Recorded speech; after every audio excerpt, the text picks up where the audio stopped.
నమస్కారం. BSK news కి స్వాగతం. హెడ్లైన్స్ చూద్దాం. యాదాద్రి ఆలయానికి జాతీయ స్థాయి గుర్తింపు, ప్రసాదానికి భోగ్ సర్టిఫికెట్. సంక్రాంతికి ఊరెళ్తున్నారా?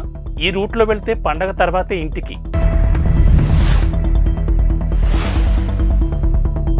మళ్లీ డాన్స్ చూసిన అంబటి, భోగి వేడుకల్లో జోరుగా స్టెప్పులు. తెలుగు రాష్ట్రాల్లో భోగి వేడుకలు ఘనంగా జరుగుతున్నాయి. చిన్న పెద్ద అందరూ ఉత్సాహంగా భోగి వేడుకల్లో పాల్గొంటున్నారు.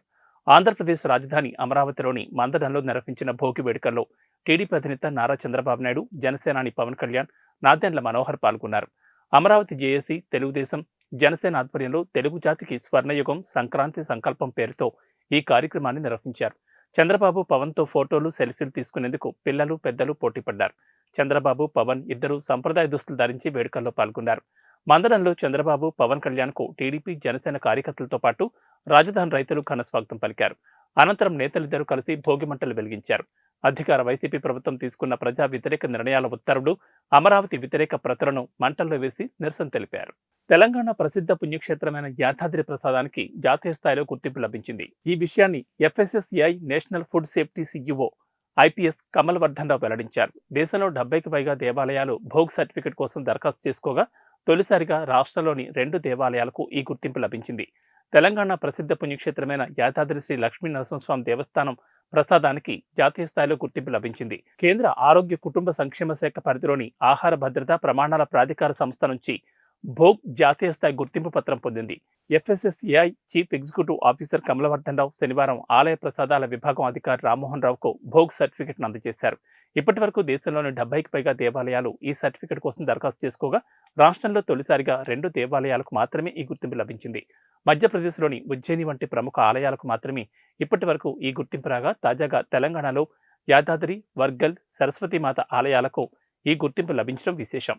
కేంద్రం నుంచి వచ్చిన ప్రత్యేక ఆడిట్ బృందం యాదాద్రి, వర్గల్ దేవాలయాల్లో శుచి, శుభ్రత అంశాలపై పరిశీలన చేసి ఈ గుర్తింపునకు రిఫర్ చేసింది.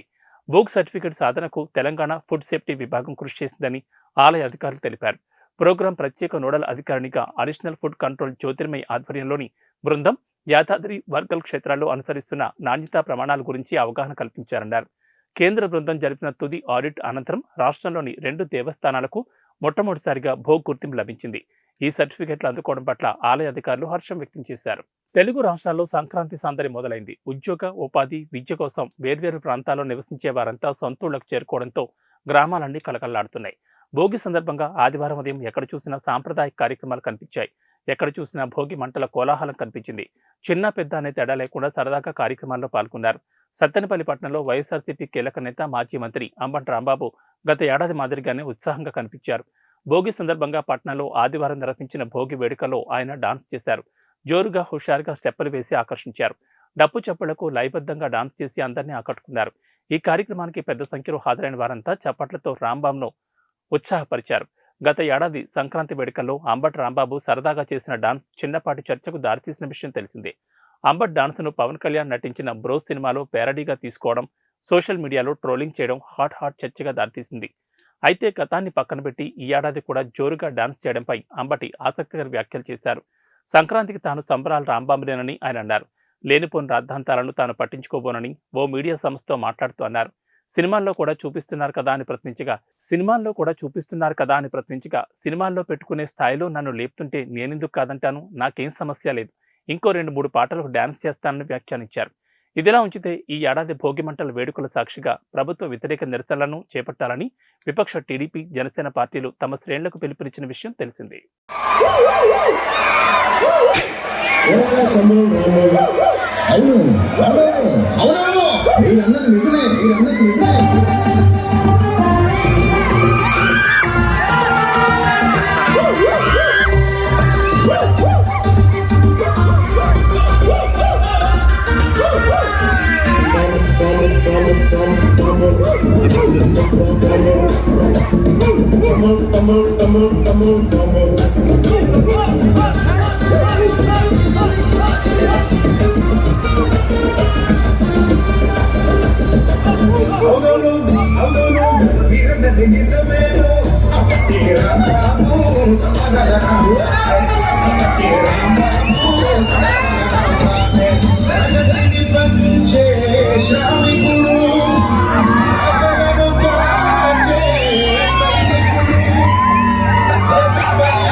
తల్లికి సొంతమైనాడు, తల్లికి సొంతమైనాడు, ప్రతి గుండెకు బంధవల్ల చేరినాడు, నీరెండకు నీడలాగా మారినాడు, నీరెండకు నీడలాగా మారినాడు, సాధ్యవాది కష్టానికి కరిగేవాడు, సంతోషం పది మందికి పంచేవాడు, ప్రతి బడుగుకు అభివృద్ధిని సాధించాడు. కరోనా విపత్తులోన కంటికి రెప్పలా కాపాడాడు. బాబు అమ్మటి సకాల రాంబాబు అమ్మటి అందుకే బాబు అమ్మటి రాంబాబు సకాల రాంబాబు అమ్మటి రాంబాబు.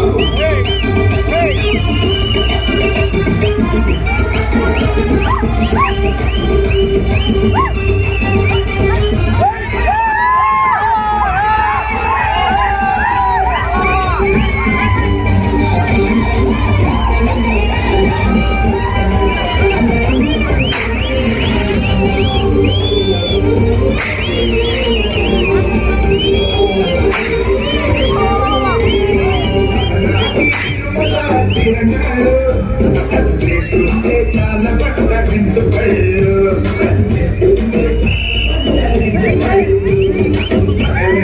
పడబోసి సంతోషాలు పల్లె పల్లె నింపినాడు సంక్షేమాలు, పల్లె పల్లె నింపినాడు సంక్షేమాలు, సంకురాత్రి పండుగ వస్తే మూడు నాడు అంగరంగ వైభవమే అన్ని ఊళ్ళు. తన కొడుకు రాజారెడ్డి పెళ్లి సందర్భంగా వైఎస్ షర్మిల తెలుగు రాష్ట్రాలకు చెందిన ప్రముఖులను ఆహ్వానిస్తున్నారు. ఇరు రాష్ట్రాల ముఖ్యమంత్రులను పెళ్లికి ఆహ్వానించిన షర్మిల మాజీ సీఎం చంద్రబాబు నాయుడుతో పాటు ఇతర కీలక నేతలను కూడా స్వయంగా కలిసి ఆహ్వానించారు. తాజాగా నందమూరి తారకరత్న భార్య అలేఖ్యను కలిసి ఆహ్వాన పత్రిక అందించారు. అలేఖ్యతో షర్మిల, ఆమె భర్త అనిల్ కలిసి దిగిన ఫోటో సోషల్ మీడియాలో వైరల్ అవుతోంది. కాంగ్రెస్ నాయకురాలు వైఎస్ షర్మిల తనయుడు వైఎస్ రాజారెడ్డి మరికొద్ది రోజుల్లోని ప్రియా అట్లూరిని పెళ్లాడనున్న సంగతి అందరికీ తెలిసిందే. తన కుమారుడి వివాహ రిసెప్షన్కు రావాలని రాజకీయ రంగానికి చెందిన ప్రముఖులను షర్మిల ఆహ్వానిస్తున్నారు. తన సోదరుడు ఏపీ సీఎం జగన్ను ముందుగా ఆహ్వానించిన Sharmila Telangana CM Revanth Reddy, deputy CM Bhatti Vikramarka, మాజీ మంత్రి హరీష్ రావు, ఏపీ మాజీ సీఎం చంద్రబాబు నాయుడు సహా అనేక మందిని ఆహ్వానించారు. అయితే వాళ్ళందరికీ షర్మిల ఒక్కరే వెళ్లి వెడ్డింగ్ ఇన్విటేషన్ ఇచ్చారు. కానీ నందమూరి ఫ్యామిలీకి చెందిన అలేఖ్యారెడ్డికి మాత్రం షర్మిల, ఆమె భర్త బ్రదర్ అనిల్ కలిసి ఇన్విటేషన్ అందించారు. అలేఖ్యతో కలిసి వాళ్ళిద్దరూ దిగిన ఫోటో సోషల్ మీడియాలో ప్రత్యక్షమైంది. దీంతో తమ కొడుకు వివాహ రిసెప్షన్కు ఆహ్వానించడానికి షర్మిల దంపతులు తారకరత్న భార్యను కలిశారనే భావన వ్యక్తమవుతోంది.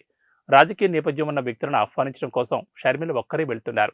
కానీ రాజకీయ నేపథ్యం లేని కుటుంబానికి సన్నిహితంగా ఉండేవారని ఆహ్వానించడానికి షర్మిలతో పాటు అనిల్ కూడా వెళ్తున్నారని దీన్ని బట్టి అర్థమవుతోంది. ఇటీవల షర్మిల కాంగ్రెస్ పార్టీలో చేరిన సందర్భంగా మల్లికార్జున్ ఖర్గే ఆమె మెడలో కండువా కప్పి పార్టీలోకి ఆహ్వానించారు. ఆమె పక్కనే ఉన్న అనిల్కు కూడా ఖర్గే కండువా కప్పబోగా ఆయన సున్నితంగా తిరస్కరించారు. దీన్ని బట్టి తనపై రాజకీయ ముద్ర లేకుండా ఉండాలని బ్రదర్ అనిల్ అనుకుంటున్నారని తెలుస్తోంది. గత ఏడాది నారా లోకేష్ పాదయాత్ర ప్రారంభ సమయంలో గుండెపోటుకు గురైన తారకరత్న బెంగళూరులో చికిత్స పొందుతూ తుదిశ్వాస విడిచిన సంగతి తెలిసిందే. తారకరత్న వివాహం చేసుకున్న అలేఖ్య వైఎస్ఆర్సీపీ కీలక నేత విజయసాయిరెడ్డి మరదల కుమార్తె. సామాజిక వర్గాలు వేరైనప్పటికీ అప్పటికే అలేఖ్యకు పెళ్లై విడాకులు తీసుకున్నప్పటికీ రాజకీయంగానూ ప్రత్యర్థి పార్టీలకు చెందిన వారైనప్పటికీ తారకరత్న అలేఖ్య ప్రేమ వివాహానికి అవేవి అడ్డు రాలేదు. సైబర్ కేటుగాళ్లు కొత్త తరహా మోసాలతో రెచ్చిపోతున్నారు. తాజాగా అయోధ్య రామ మందిరం ప్రారంభోత్సవాన్ని తమ నేరాలకు ఉపయోగించుకుంటున్నారు.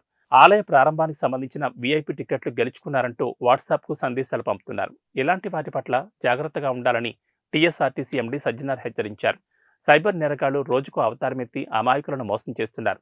కొత్త తరహా పద్ధతుల్లో చీటింగ్ చేస్తున్నారు. ట్రెండ్కు తగ్గట్లుగా నడుచుకుంటూ అమాయకులను బుట్టలో వేసుకుని అందని కడికి దోచుకుంటున్నారు. ప్రస్తుతం దేశంలో అయోధ్య రామ మందిరం ప్రారంభోత్సవం ట్రెండింగ్లో ఉంది. ఈ నెల 22న రామమందిరం ప్రధాని మోడీ చేతుల మీదుగా ప్రారంభం కానుండగా ఇప్పటికీ అన్ని ఏర్పాట్లు పూర్తయ్యాయి. దీన్ని ఆసరాగా చేసుకుని సైబర్ కేటగాళ్లు కొత్త మోసానికి తెరతీశారు. అయోధ్య రామ మందిరానికి వీఐపీ టికెట్ గెలుచుకున్నారంటూ వాట్సాప్కు ఏపీకే ఫైల్ పంపుతున్నారు. దీనిపై ట్విట్టర్ వేదికగా ఆర్టీసీ ఎండీ సజ్జన స్పందించారు. అయోధ్య రామ మందిర్ ప్రారంభోత్సవం ఈవెంట్కు వీఐపీ టికెట్లు కావాలా? అయితే ఈ లింక్ క్లిక్ చేయండి. డైరెక్ట్గా ఈ ఏపీకే ఫైల్ను డౌన్లోడ్ చేసుకోండి అని మీకు వాట్సాప్లో మెసేజ్ వచ్చిందా? అయితే తస్మాత్ జాగ్రత్త. ఇలాంటి మెసేజ్లోని లింక్స్ క్లిక్ చేసినా, ఏపీకే ఫైల్స్ డౌన్లోడ్ చేసినా ఇక అంతే. మీ డేటాను సైబర్ నేరగాళ్లు దోచుకుంటారు. మీ వ్యక్తిగత వివరాలు, బ్యాంకు వివరాలన్నీ తస్కరించి మోసాలకు తెగబడుతున్నారు. అన్ని స్క్రీన్ షాట్లు షేర్ చేశారు. ఇలాంటి మోసాల పట్ల జాగ్రత్తగా ఉండాలని హెచ్చరించారు. ఏమాత్రం అలసత్వం వహించినా ఖాతా ఖాళీ అవడం ఖాయమని, ఏదైనా అనుమానం ఉంటే పోలీసులను సంప్రదించాలని సజ్జనార్ ప్రజలకు సూచించారు. కాంగ్రెస్ ప్రభుత్వంలో సీఎం రేవంత్ రెడ్డి ప్రస్తుతానికి ఇంటి నుంచే పాలన సాగిస్తున్నారు. అయితే పాలనా భవనం విషయంలో సీఎం రేవంత్ రెడ్డి కీలక నిర్ణయం తీసుకున్నట్లు తెలిసింది. నిజాం కాలంలో 1900 సంవత్సరంలో నిర్మించిన ఇంద్రభవనం లాంటి పైగా ప్యాలెస్ను సీఎం క్యాంపు కార్యాలయంగా మార్చి అక్కడి నుంచి ఆయన పాలన చేయనున్నట్లు సమాచారం. తెలంగాణ నూతన సీఎంగా రేవంత్ రెడ్డి ప్రస్తుతానికి తన ఇంటి నుంచే పాలన సాగిస్తున్నారు. గతంలో సీఎం కేసీఆర్ ప్రగతి భవన్ను క్యాంప్ ఆఫీస్గా ఉపయోగించుకోగా కాంగ్రెస్ అధికారంలోకి రాగానే దాని పేరును ప్రజాభవన్గా మార్చి డిప్యూటీ సీఎం అధికారిక నివాసంగా కేటాయించారు. ప్రస్తుతం భట్టి విక్రమార్క ప్రజాభవన్లో ఉంటున్నారు. సీఎం రేవంత్ క్యాంప్ ఆఫీస్ కోసం చాలా ప్రాంతాలను పరిశీలించిన చివరకు హైదరాబాద్లోని ఓ చారిత్రాత్మక ప్యాలెస్ను ఆయన కేటాయించనున్నట్లు తెలుస్తోంది. నిజాం కాలంలో 1900 సంవత్సరంలో నిర్మించిన ఇంద్రభవనం లాంటి పైగా ప్యాలెస్ను సీఎం క్యాంప్ కార్యాలయంగా మార్చి అక్కడి నుంచి రేవంత్ రెడ్డి సర్కార్ పాలన చేయాలని యోచిస్తున్నట్లు సమాచారం. ఈ నేపథ్యంలో సీఎస్ శాంతికుమారి, మున్సిపల్ శాఖ ముఖ్య కార్యదర్శి దానకిషోర్ సహా పలువురు ఉన్నతాధికారులు పైగా ప్యాలెస్ను ఇటీవలే సందర్శించారు. త్వరలోనే ఆ భవనాన్ని రెనోవేట్ చేసి సీఎం క్యాంపు కార్యాలయంగా మార్చనున్నట్లు సమాచారం. ఆరో నిజాం మీర్ మెహబూబ్ అలీ ఖాన్ దగ్గర ప్రధానమంత్రిగా పనిచేసిన నవాబ్ వికారుల్ ఉమ్రా 1900 సంవత్సరంలో ఈ ప్యాలెస్ను నిర్మించుకున్నాడు. ఆ వంశం పేరు మీదుగా దీనిని పైగా ప్యాలెస్గా పేరొచ్చింది. అయితే ఈ భవనం నిజాంకు నచ్చడంతో ఆయనకే బహుమతిగా ఇచ్చారు. మీర్ మెహబూబ్ అలీ ఖాన్ తన కుటుంబ సమేతంగా అప్పుడప్పుడు ఈ ప్యాలెస్కు వచ్చేవారు. హైదరాబాద్ విజయవాడ హైవేపై ఉన్న పతంగి టోల్ ప్లాజా వద్ద భారీగా ట్రాఫిక్ జామ్ అయింది. సంక్రాంతికి హైదరాబాద్ నుంచి స్వగ్రామాలకు వెళ్తుండటంతో కిలోమీటర్ల మేర వాహనాలు నిలిచిపోయినట్లు తెలుస్తోంది. దీంతో ఆ ట్రాఫిక్లో చిక్కుకున్న ప్రయాణికులు ఫోటోలు తీసి సోషల్ మీడియాలో పోస్టులు పెడుతున్నారు. తెలుగు రాష్ట్రాల్లో సంక్రాంతి పెద్ద పండుగ. ప్రపంచంలో ఎక్కడ స్థిరపడ్డా సంక్రాంతికి అంతా స్వగ్రామాలకు చేరుకుంటారు. మరీ ముఖ్యంగా ఏపీలో ఈ పండుగను ఘనంగా నిర్వహిస్తారు. ఒక వేడుకల 4-5 రోజులు సంక్రాంతి గ్రాండ్గా సెలబ్రేట్ చేసుకుంటారు. బసవన్నల ఆటలు, కోడిపందాలు, భోగిమంటలు, ఇలా పండగ మామూలుగా ఉండదు. అయితే హైదరాబాద్ నగరంలో ఉంటున్న ఏపీ వాసులు గ్రామాలకు వెళ్లేందుకు సిద్ధమవడంతో రైల్వే స్టేషన్లు, బస్టాండ్లు 2 రోజులుగా కిక్కిరిసిపోతున్నాయి. రైల్వేల్లో ముందస్తు రిజర్వేషన్లు కూడా దొరకడం లేదు. మహిళలకు బస్సుల్లో ఫ్రీ జర్నీ కావడంతో బస్సుల్లో ప్రయాణించేందుకు ఎక్కువగా ఆసక్తి చూపుతున్నారు. ఇక ప్రైవేట్ బస్సుల్లోనూ రద్దీ విపరీతంగా పెరిగింది. కొందరు సొంత వాహనాల్లో స్వగ్రామాలకు వెళ్దామని అనుకున్నా వారికి కూడా తిప్పలు తప్పడం లేదు. ప్రయాణ ప్రాంగణాలతో పాటు టోల్ ప్లాజాల వద్ద కూడా భారీగా రద్దీ నెలకొంది. సంక్రాంతి పండుగ నేపథ్యంలో హైదరాబాద్, విజయవాడ జాతీయ రహదారి రద్దీగా మారింది. హైదరాబాద్ నుంచి సొంతూళ్లకు, ఏపీకి వెళ్లే నగరవాసుల వాహనాలు బారులు తీరాయి. ఇప్పటికే సెలవులు ప్రకటించడంతో యాదాద్రి భువనగిరి జిల్లాలోని చౌటుప్పల్, పతంగి టోల్ ప్లాజా వద్ద వాహనాల రద్దీ విపరీతంగా పెరిగింది. వాహనాలు మెల్లిగా ముందుకు కదులుతున్నాయి. ఫాస్ట్గా ఉన్నా కూడా టోల్ ప్లాజా వద్ద వాహనాలు వేగంగా ముందుకు కదలడం లేదు.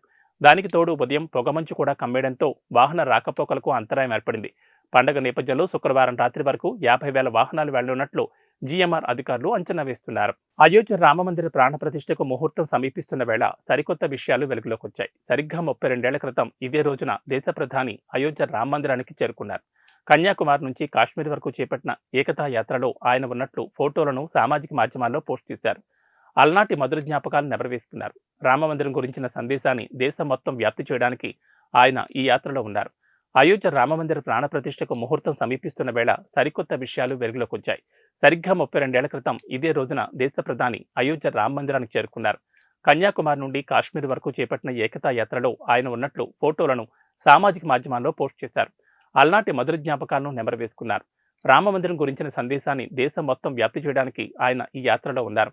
అప్పట్లో జై శ్రీరామ్ నినాదాల మధ్య నరేంద్ర మోడీ ఒక ప్రతిజ్ఞ చేశారు. అయోధ్యలో రామమందిరం కట్టినప్పుడే తిరిగి వస్తానన్నారు.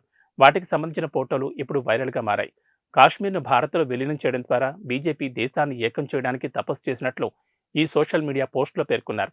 నరేంద్ర మోడీ ప్రభుత్వంలో ఎట్టకేలకు శతాబ్దాల కలగా మిగిలిన భగవాన్ శ్రీరాముని ఆలయం ప్రతిష్ఠించబడిందని రాసుకొచ్చారు. అయోధ్యలో ఆ శ్రీరామచంద్రుడికి ఆలయం మాత్రమే కాదు, యావత్ అయోధ్య నగరమే పునర్నిర్మాణం జరుపుకుంటోంది. సర్వాంగ సుందరంగా తయారవుతోంది.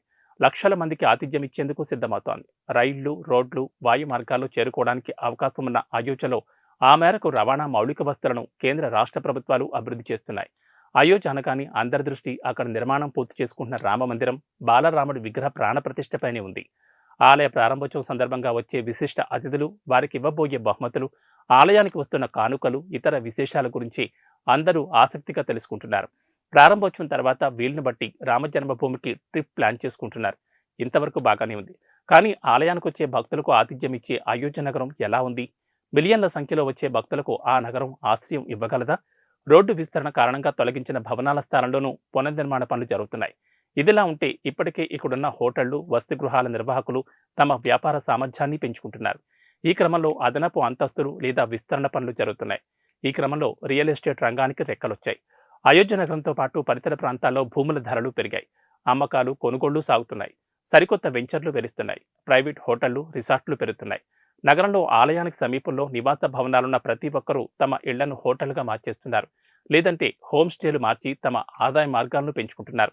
ఈ క్రమంలో ప్రతి ఇంట్లోనూ నిర్మాణ పనులు జరుగుతున్నాయి. మొత్తంగా అయోధ్య నగరం మొత్తం under construction, work in progress అని చెప్పొచ్చు. రామజన్మభూమి తీర్థక్షేత్ర ట్రస్ట్ అయోధ్యలో ప్రాణ ప్రతిష్ఠాన కార్యక్రమానికి పలువురు ప్రముఖులను ఆహ్వానిస్తోంది. ప్రాణ ప్రతిష్టాపన రోజున అయోధ్యకు వచ్చే అతిథులకు ప్రత్యేక లడ్డూలను పంపిణీ చేసేందుకు కూడా ఏర్పాట్లు చేశారు. జనవరి 22న 1,00,000 మందికి పైగా భక్తులు అయోధ్యకు వస్తారని ఆలయ ట్రస్ట్ అంచనా వేస్తోంది. ఈ ప్రారంభోత్సవానికి ముందు జనవరి 16 నుంచి వివిధ కార్యక్రమాలు ప్రారంభం కానున్నాయి. ఈ నెల 22న అయోధ్య రామమందిరంలో జరిగే ప్రాణ ప్రతిష్టాపన కార్యక్రమంలో పాల్గొనేందుకు టీమిండియా మాజీ క్రికెటర్ సచిన్ టెండూల్కర్కు ఆహ్వానం అందింది. దేశవ్యాప్తంగా వివిధ రంగాలకు చెందిన సుమారు 11,000 మంది ప్రముఖులకు ఆలయ ట్రస్ట్ ఆహ్వానాలు పంపించింది. క్రికెట్ ప్రపంచంలో సచిన్ టెండూల్కర్తో సహా పలువురు క్రికెటర్లు ఇప్పటికే రామమందిరాన్ని ప్రారంభోత్సవానికి ఆహ్వానం అందుకున్నారు.